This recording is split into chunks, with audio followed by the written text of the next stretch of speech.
Esta história triste li e passou-se nos Estados Unidos da América. Entre os costumes, entre as práticas que os americanos costumam ter, existe esta, que também existe em outros lugares do mundo, mas é uma prática muito comum entre eles, que é as reuniões de turma. Normalmente, quando completam-se aniversário da conclusão de um curso, normalmente pode ser um curso universitário, mas também pode ser o fim do liceu, 20 anos, 25 anos, 30 anos da turma do ano tal, tenta-se fazer um encontro em que as pessoas que participaram da mesma turma, em que foram colegas no mesmo liceu ou na mesma faculdade, depois de 2, 3 décadas, se reúnem para rever os colegas e saber o que é que aconteceu com as suas vidas. Normalmente, nesses encontros, há uma preocupação muito grande de transmitir sucesso. E foi aí que começou o problema desta senhora. O nome dela não nos é contado. Vamos chamá-la Maria, mas podia ser qualquer outra coisa. A dificuldade da Maria foi quando chegou-lhe o convite de que ela devia participar, ou pelo menos era convidada e esperava-se que ela participasse no encontro da sua turma. Tinham-se passado cerca de 25 anos desde que a turma tinha terminado o seu curso e as expectativas eram muitas. E ela começou a ver então pelas redes sociais as informações dos outros colegas que iam estar presentes. E pelas redes sociais, os irmãos sabem, hoje em dia, as pessoas sobretudo mostram aquilo que querem que o mundo veja. Então as fotografias eram muito bonitas, nos locais melhores, eram fotografias dos seus colegas tiradas em viagens importantes, que fizeram em lugares de valor, eram fotografias das suas casas grandiosas, das suas mansões, dos seus carros de luxo. E aquela senhora, a Maria, não tinha nada disto para mostrar. De facto, a sua vida não tinha corrido lá muito bem. Tinha tido 2 relacionamentos, 2 casamentos que tinham terminado, não havia nenhum sucesso profissional, ela não tinha um bom nível de vida, mas ia sobrevivendo com trabalhinhos aqui e ali para conseguir juntar o básico para sobreviver.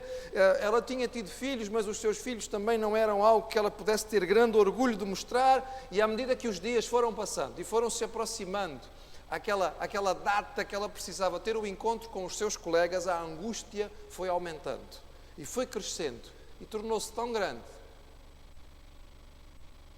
Nas vésperas do encontro da sua turma, a Maria pôs fim à sua vida. Pela angústia de se apresentar diante dos seus colegas, sendo aquilo que, nesta cultura de sucesso, era chamado um perdedor ou uma perdedora. O mundo em que nós vivemos, irmãos, é um mundo que anseia por sucesso. É um mundo que valoriza, estimula e apresenta o sucesso como essencial para a vida. É um mundo que não tem paciência nenhuma para com os perdedores. É capaz de ser cruel para com aqueles que de alguma maneira perdem as oportunidades ou não conseguem chegar ao topo. Quando podemos pensar aqui em várias possibilidades. Estamos pensando no mundo do desporto, estamos pensando no mundo do entretenimento, estamos pensando no mundo empresarial. O mundo não tem meias medidas. Ou as pessoas realmente se dão muito bem, ou então elas são esmagadas. Há escolas secundárias hoje em lugares do mundo que procuram os alunos com as melhores médias para poderem investir neles. Mas tem que ser os alunos que têm as melhores médias. Ninguém está interessado em investir num aluno que tem uma nota fraca.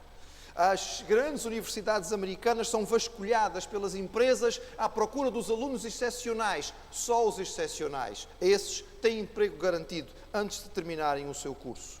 Os clubes desportivos gastam às vezes dinheiro significativo naquilo que são chamados olheiros. São indivíduos que andam pelo mundo assistindo aos clubes pequeninos para encontrar aquele jogador que vai fazer a diferença. Não interessam aqueles que não chamam a atenção. Todos querem investir, mas querem investir apenas nos melhores. Mas é interessante, irmãos, que o Evangelho de Jesus, nos conta uma história diferente. O Evangelho de Jesus nos fala sobre um líder, o maior de todos, aquele que fez a verdadeira diferença na nossa história, não esqueçamos que as pessoas, quer queiram ou não, continuam marcando o seu calendário pela vida de Jesus. Nós vivemos no ano 2013, depois de Cristo. Mas Jesus foi um líder diferente, porque ele foi um líder que investiu em perdedores. Quando olhamos para a história do Evangelho, irmãos, certamente os especialistas modernos em psicologia e recursos humanos ficariam desesperados ao ver aquilo que Jesus fazia. Por exemplo, o encontro de Jesus com Nicodemos, o encontro de Jesus com chamado o moço rico, o encontro de Jesus na casa de Simão, aquele fariseu que tinha um nível de vida muito alto. São situações que para as pessoas que trabalham com recursos humanos hoje em dia são de arrepiar. Ali estavam homens vencedores. As pessoas que estavam no topo, né, da sua cultura, do seu povo, da sua sociedade, estavam próximos de Jesus, mostravam claro interesse nele. Já viram a vantagem que eles podiam representar para Cristo? Já viram, por exemplo, se de repente Jesus acrescentasse ao seu núcleo de discípulos um Nicodemos, um príncipe em Israel, um homem importante, fazia parte do Sinédrio, ou seja, da Assembleia Nacional, era um homem valorizado por toda a gente. Já viram o que aconteceria se de um dia para o outro Jesus acrescentasse no seu grupo de discípulos aquele jovem rico, conhecido, bem vestido, não é? Andando na última moda, com muito dinheiro para investir, respeitado por toda a sociedade. Mas diante destas pessoas, o Senhor Jesus não facilitou. Não pensou que o status do seu ministério ia crescer de um dia para o outro por causa destas pessoas. Jesus colocava a fasquia da adesão ao seu grupo tão alta, no que dizia respeito à dedicação, que ele nunca a diminuiu. E por isso estes homens eram importantes aos olhos do mundo, mas foram embora, em silêncio. E o diretor de recursos humanos desesperaria. E desesperaria se lesse a lista que nós temos em Mateus, capítulo 3. Lembra, aliás, Marcos, capítulo 3. Lembra aí, olhe na sua Bíblia. Marcos, capítulo 3. Veja, irmãos, o que diz esse pequenino texto, que nós normalmente nem gastamos muito tempo a prestar atenção nele. Marcos, capítulo 3, a partir do versículo 13. Diz assim: E subiu ao monte, e chamou para si os que ele quis, e vieram a ele. E nomeou 12 para que estivessem com ele, e os mandasse a pregar. E para que tivessem o poder de curar as enfermidades e expulsar os demónios.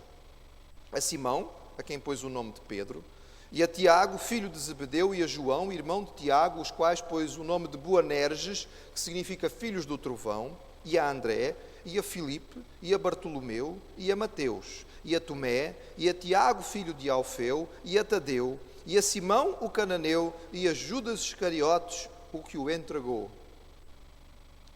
Já reparou nesta lista, irmão? Já pensou nesta lista? Já olhou com um pormenor para esta listazinha que Jesus escolheu? Não haja dúvidas, irmãos. Esta não é uma lista qualquer. Veja bem, o texto é claro e diz que Jesus os chamou a si, os que ele quis.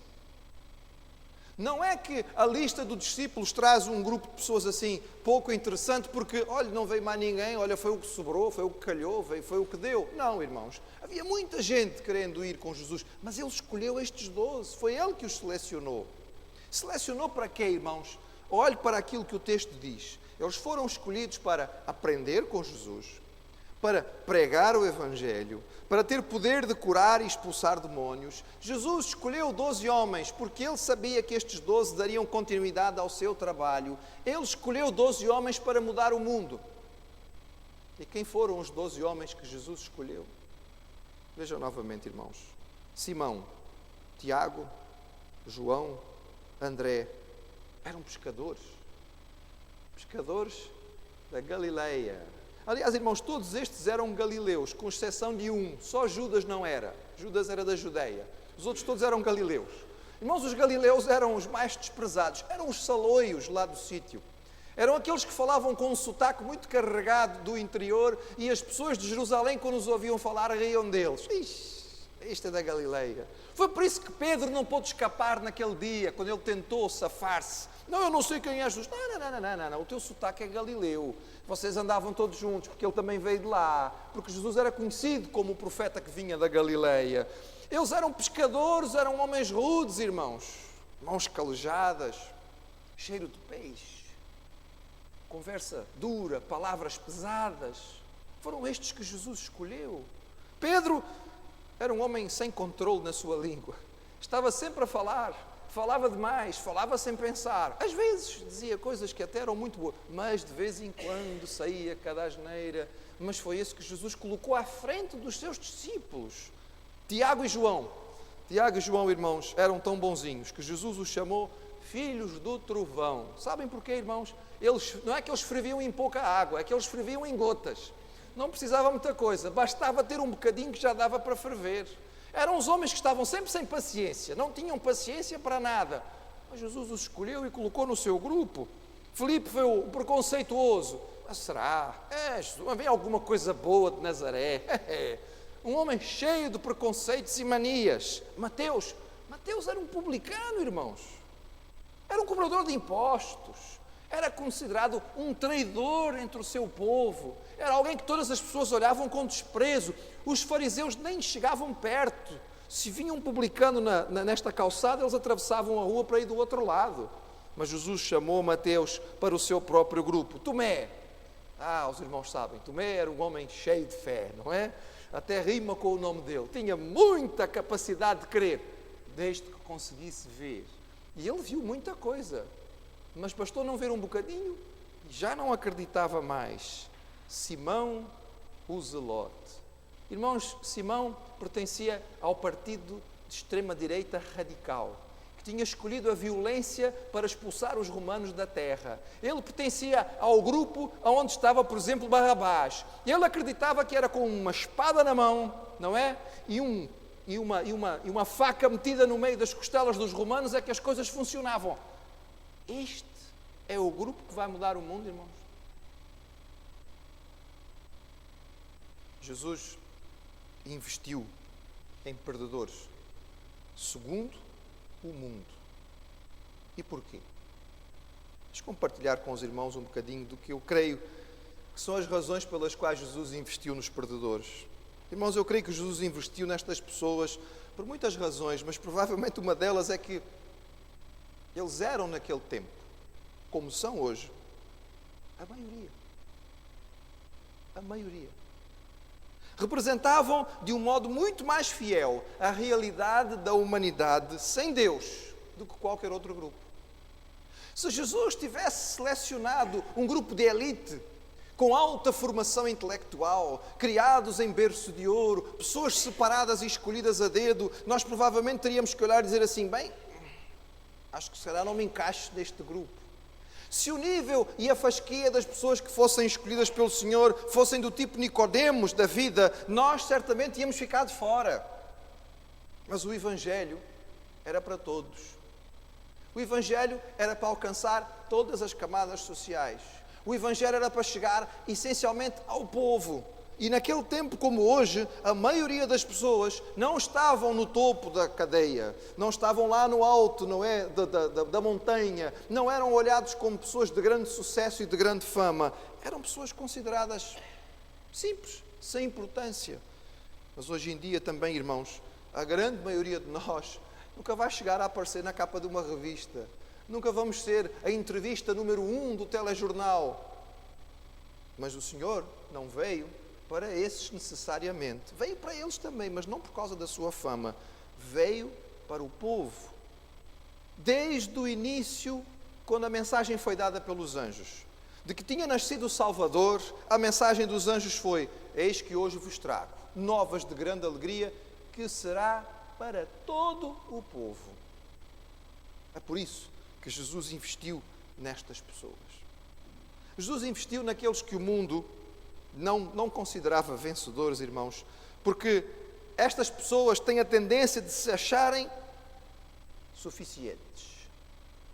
aqueles que no mundo vão tendo sucesso e que vão sendo aplaudidos por aqueles que estão à sua volta, normalmente ficam tão cheios de satisfação com aquilo que está a ocorrer, que acabam por se isolar e não estão interessados em receber ajuda de ninguém. É o que nós encontramos normalmente. Muitas destas pessoas, as chamadas pessoas bem-sucedidas no mundo, por vezes até reclamam que o fato de serem bem-sucedidas as deixou sozinhas, que o topo lá da montanha da fama é um lugar solitário, mas sempre que alguém quer dar alguma ajuda, eles não estão dispostos a aceitar. Tornam-se orgulhosos, arrogantes, nariz empinado.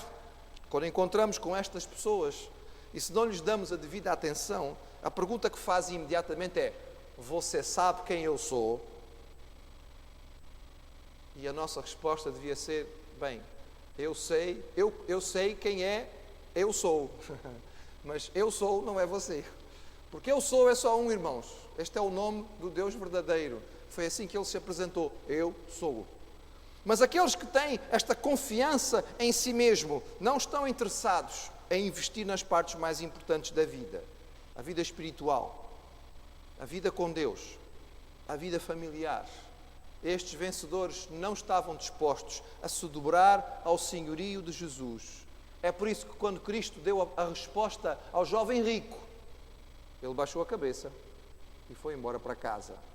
Porque aqueles que o mundo considera vencedores se acham autossuficientes. Jesus investia, irmãos, nestas pessoas que, segundo o mundo, talvez fossem considerados perdedores. Porque estas pessoas eram as que estavam mais abertas, prontas para ouvir aquilo que Ele tinha para dizer. Alguém já referiu que o Senhor Jesus passava a maior parte do seu tempo entre os pobres. É porque os pobres são realmente a maioria do mundo, irmãos. E porque os pobres não tinham dificuldade em ouvir o que Cristo tinha para dizer. O mundo não podia oferecer nada mais a eles. O mundo não se mostrava ao seu alcance. A própria religião dominante lhes dizia que eles eram perdedores porque estavam fora da graça de Deus. Se não tinham sucesso, se não tinham recursos, se não eram ricos, é porque Deus não os amava tanto assim. Era essa a mentalidade do seu povo, do povo de Jesus. Mas não era esta a mensagem que Jesus transmitia.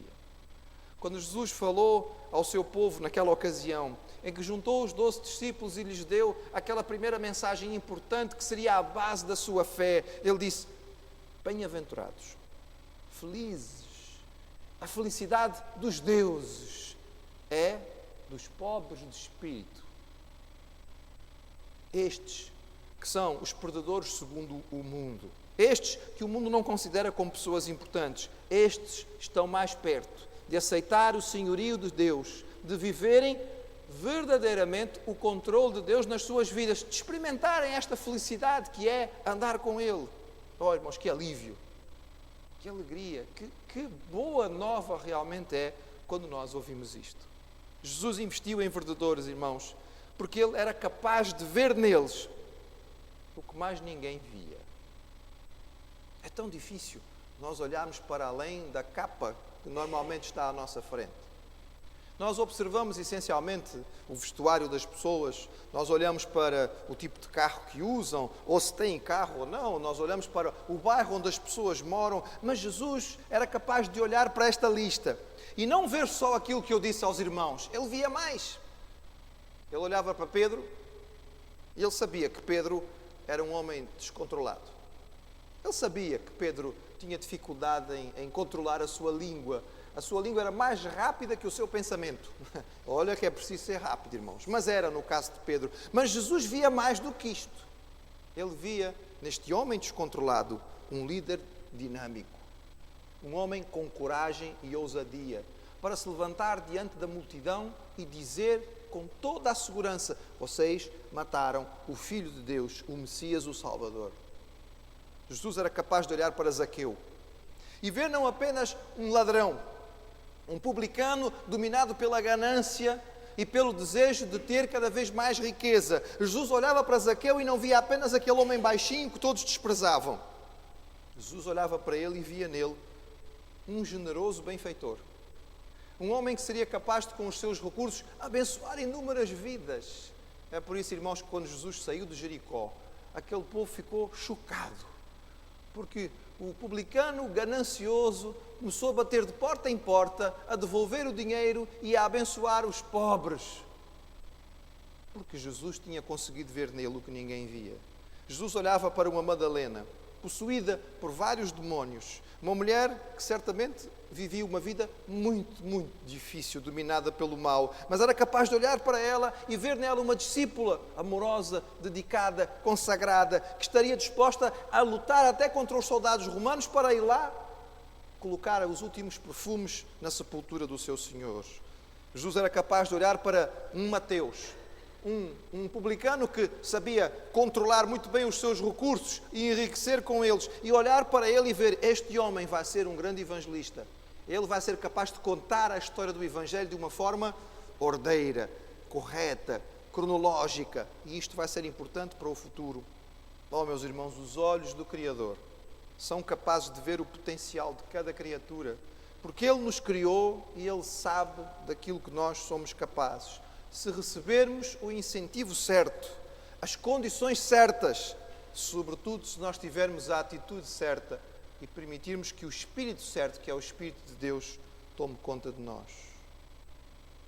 Eu louvo a Deus, irmãos, porque a palavra nos mostra que Jesus investia naquele que o mundo considerava perdedor. E isso me traz duas conclusões finais. A primeira, irmãos, é que a Igreja precisa aprender a investir desta maneira. Nós devemos ser capazes de abençoar e alcançar aqueles que o mundo não valoriza. Às vezes, nós reparamos nas pessoas que entram na igreja, e é curioso, irmãos, porque normalmente quem vem, quem procura, não vem porque a sua vida está a correr toda uma grande maravilha, porque está tudo muito bem, porque não há problema nenhum, mas vem porque há uma série de dificuldades e problemas e angústias. E a igreja não pode fechar a porta. A igreja não pode dizer: não, nós só queremos aqueles que estão a viver muito bem. Aliás, talvez devesse ter um aviso ali na entrada da porta e dizer: proibida a entrada aos perfeitos. Se você é perfeito, se sua vida está muito bem, está tudo a correr maravilhoso, você não tem nenhum pecado, então aqui você não pode entrar. É proibida a sua entrada aqui, porque aqui nós estamos falando sobre a graça de Deus. E ela só alcança aqueles que são pecadores, porque nós precisamos dela. O Evangelho vai ser sempre uma mensagem de resgate do homem, da mulher. Uma mensagem de resgate completo, de uma salvação no seu potencial máximo. Porque foi isso que o Senhor nos ensinou. E é isto que a igreja tem que pregar. Mas eu concluo, irmãos, com gratidão, que se Jesus investiu naqueles que tinham menos sucesso, então Ele está pronto para investir em nós. Não quero que o irmão fique triste. Não quero chamá-lo de forma nenhuma de perdedor. Mas nós, na nossa grande maioria, não seremos aquilo que o mundo considera exemplos de grande sucesso. Muitas vezes o mundo vai olhar para nós e não vai nos dar grandes elogios. É muito provável que o mundo olhe para nós e não esteja disposto a fazer grandes investimentos. Mas há um que está pronto a investir em mim. E esse que está pronto a acreditar e investir em mim, irmãos, é o maior de todos. É o Deus Todo-Poderoso, é o Criador dos céus e da terra. Ele investe em mim, apesar de tudo. E é por causa do seu amor, é por causa do seu investimento, sem me importar com o julgamento do mundo, que eu posso entender pela palavra do Senhor que nós podemos ser mais do que vencedores por aquele que nos amou. Confiados, irmãos, neste amor e neste investimento, nós podemos crescer. Nós podemos permitir que o Senhor nos mostre aquilo que Ele vê em nós e que muitas vezes nem nós conseguimos perceber, porque Ele sabe o potencial que existe nas nossas vidas. Não o potencial necessariamente nosso, mas o potencial que Deus nos deu para refletir a sua glória. Assim como os servos do Senhor, há tanto tempo atrás, viveram desta maneira, nós também podemos viver e refletir a glória do Senhor. Por isso Jesus dizia aos seus discípulos que o mundo veja as vossas boas obras e glorifique a vosso Pai que está nos céus. Louvado seja o Senhor, porque o nosso Salvador era aquele que investia, mesmo nos que o mundo considerava perdedores.